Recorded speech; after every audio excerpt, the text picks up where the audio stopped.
Hi friends, ఇక్కడ మనకి కేరళ అతను అండ్ తమిళనాడు అతను ఉన్నారు. So Tamil Nadu state and Kerala state ఇతని పేరు శరత్, నా పేరు సేమ్, ఇతని పేరు ముత్తు. ఒకసారి వీళ్ళ స్టేట్స్లో గవర్నమెంట్ హాస్పిటల్స్లో ఎంతమంది ట్రీట్మెంట్ కోసం వెళ్తారో ఒకసారి కనుక్కుందాం. హాయ్ ముత్తు, మీది ఎక్కడ? మీ తమిళనాడా? మీ స్టేట్ నీకు తెలుగు వస్తుందా? ఓకే. మీ స్టేట్లో గవర్నమెంట్ హాస్పిటల్స్కి ఎంత పర్సెంటేజ్ మంది వెళ్తారు ట్రీట్మెంట్కి? ओके मतलब ट्रीटमेंट बाउंड्री मलयालम अड़ता हूँ केरला आता हूँ. आप बोलिए आपका स्टेट में कितना आदमी जाएगा ट्रीटमेंट के लिए? 60% के ऊपर जाएगा आदमी को. कितना? 60% के ऊपर.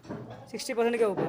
ट्रीटमेंट अच्छा रहता है क्या? अच्छा ट्रीटमेंट, हम लोग भी खुद जाता है, हमें जाता है, बहुत अच्छा ट्रीटमेंट होता है. डॉक्टर्स भी अवेलेबल है, सब स्पेशल डॉक्टर MD डॉक्टर्स सब कुछ मिल जाएगा.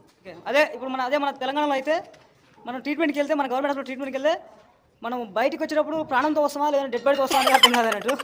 సో ఇది Telangana and Tamil Nadu and Kerala difference అన్నట్టు. ఓకే, మరి నచ్చితే సబ్స్క్రైబ్ చేయండి.